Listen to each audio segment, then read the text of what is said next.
Copyright disclaimer under Section 107 of the Copyright Act 1976. Allowance is made for fair use for purposes such as criticism, comment, news reporting, scholarship, and research. Fair use is a use permitted by copyright statute that might otherwise be infringing. Non-profit, educational or personal use tips the balance in favor of fair use. वी चिल्लाकर बोलता है, ठीक है, मैं तुम्हारे मामलों से दूर रहूँगा, मुझे ये सब पसंद नहीं है। मैं वैसे भी तुम्हारे जैसे लोगों के साथ कोई मेल-जोल नहीं रखना चाहता।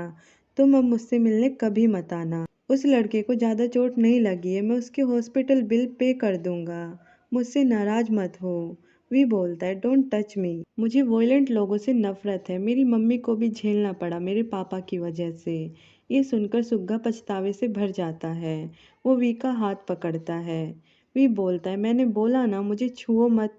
मैं नहीं चाहता था कि तुम मेरा ये रूप देखो, पर तुम्हारे हाथ पर चोट देखकर मैंने अपना आपा खो दिया।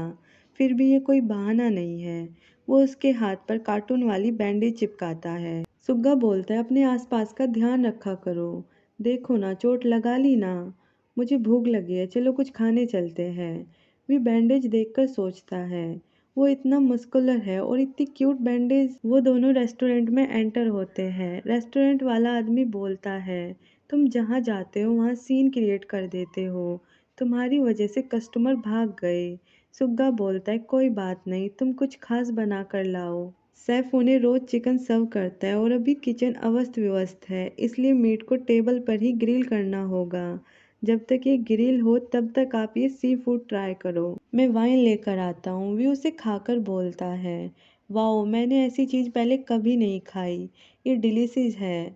सुग्गा बोलता है ना मज़ेदार? ये सबसे अच्छा सैफ है।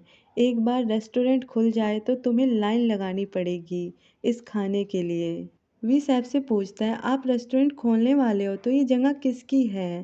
सैफ बोलता है, ये मेरी मम्मी का रेस्टोरेंट है। मेरे रेस्टोरेंट में अभी कंस्ट्रक्शन का काम चल रहा है। सुग्गा ने मुझे आज आने को बोला था। वी सोचता है, इसने ये सब मेरे लिए किया। सैफ बोलता है, सॉरी, मुझे आपको अच्छा मेन्यू सर्व करना चाहिए था। वी बोलता है, नहीं, ऐसा नहीं है, ये खाना बहुत मज़ेदार है। मुझे यहाँ आकर मेरी दादी के घर की याद आ गई। ये जगह बहुत ही कोजी और कैफ़ी है। सुग्गा थोड़ा अजीब है, पर वो फिर भी मेरे लिए इतने एफर्ट्स लगा रहा है। शायद वो एक डिसेंट आदमी है। सैफ उन्हें स्कर्ट काट कर सर्व करता है। सुग्गा बोलता है, रुको, तुम्हें चोट लगी है, इसे मैं काट कर देता हूँ। सुग्गा काट कर बोलता है, अपना मुंह खोलो। वी बोलता है, मैं खुद खा सकता हूँ। वी बोलता है, सॉरी, मुझे कार का गेट खोलने से पहले देखना चाहिए था। सुग्गा बोलता है, इसमें माफ़ी मांगने वाली कौन सी बात है? पर एक मिनट, अगर तुम माफ़ी मांगना चाहते हो तो चीक्स पर किस कर दो। कम ऑन, किस किस। वी बोलता है, नो वे। वी सोचता है, वो अपने आप को लेकर बहुत सोचता है। कोई और लड़का होता तो उस पर लट्टू हो जाता, पर मेरे पास तो उससे भी बेहतर लड़का है। वो फिर जेके और सुग्गा के बीच कंपेयर करता है और रिजल्ट निकलता है जेके बेस्ट है। वैसे आर्मी, आपको जेके और सुग्गा में से कौन सबसे ज़्यादा पसंद है? प्लीज़ कमेंट करके बताना। वी बोलता है, मैं तुम्हें एक बात बोलूँ, अगर तुम्हें बुरा ना लगे तो? सुग्गा पूछता है, क्या? वी बोलता है, तुम्हें थोड़े हल्के रंग के कपड़े पहनने चाहिए। सुग्गा बोलता है, इन कपड़ों में क्या बुराई है? मैंने इन कपड़ों पर बहुत सारा टाइम और पैसे खर्च किए हैं। ये 5 लाख युआन के हैं। वी बोलता है, इतने एक्सपेंसिव? सुग्गा पूछता है, ओके, तुम्हें कैसे कपड़े पसंद है फिर?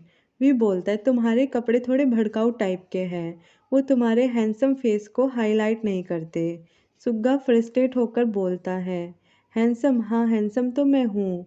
तो तुम्हें क्या लगता है कि मेरे कपड़े मेरे फेस को हाईलाइट नहीं करते? वी बोलता है, इसे हैंडल करना मुश्किल है। सुग्गा बोलता है, अगर तुम इतनी फैशन में एक्सपर्ट हो तो चलो कार में बैठो और मेरे लिए कुछ रिकमेंड करो। वो दोनों एक मॉल में जाते हैं। वी बोलता है, वाओ, हमने अपने लिए एक स्पेशल रूम बुक किया है। वी सैंपल देखता है और कुछ कपड़े डिसाइड करता है। वी बोलता है, मैंने तुम्हारे लिए ये कपड़े चुने हैं। सुग्गा बोलता है, तुमने जो मेरे लिए कपड़े चुने हैं वो बहुत बोरिंग है। वी बोलता है, सुग्गा भाई, ये आप पर अच्छा लग रहा है, तुम्हारे शरीर पर तो कोई भी कपड़ा अच्छा लगेगा। सुग्गा बोलता है, ओह, तो ऐसी बात है क्या? वी को जेके का फ़ोन आता है। जेके केक बना रहा होता है। जेके बोलता है, हेलो वी, तुम इतनी लेट तक कर क्या रहे हो? वी बोलता है, मैं जल्दी आ रहा हूँ, कोई बात है क्या? सुग्गा बोलता है, ये क्या मजाक है, ये मेरे लिए बहुत बड़ा है। उसे देखकर एम्प्लॉय फ्लैट हो जाती है। वी बोलता है, ये बिल्कुल फिट है तुम्हारे लिए। और तुम ऐसे आधे नंगे क्यों खड़े हो? कुछ पहन लो। सुग्गा बोलता है, मेरे जैसे लोग नेगेटिव वेस्ट बना देते हैं। तुम्हें मेरी चेस्ट को टच करना है क्या? जेके ये बातें फ़ोन पर सुनना होता है। वी बोलता है, मैं तुमसे बाद में बात करता हूँ जेके। जेके सोचता है, ये आवाज़ किसकी थी? क्या फिर कोई ऐरा गैरा लड़का उस पर लाइन मार रहा है? Thank you for watching this video. Next episode के लिए चैनल को सब्सक्राइब करें।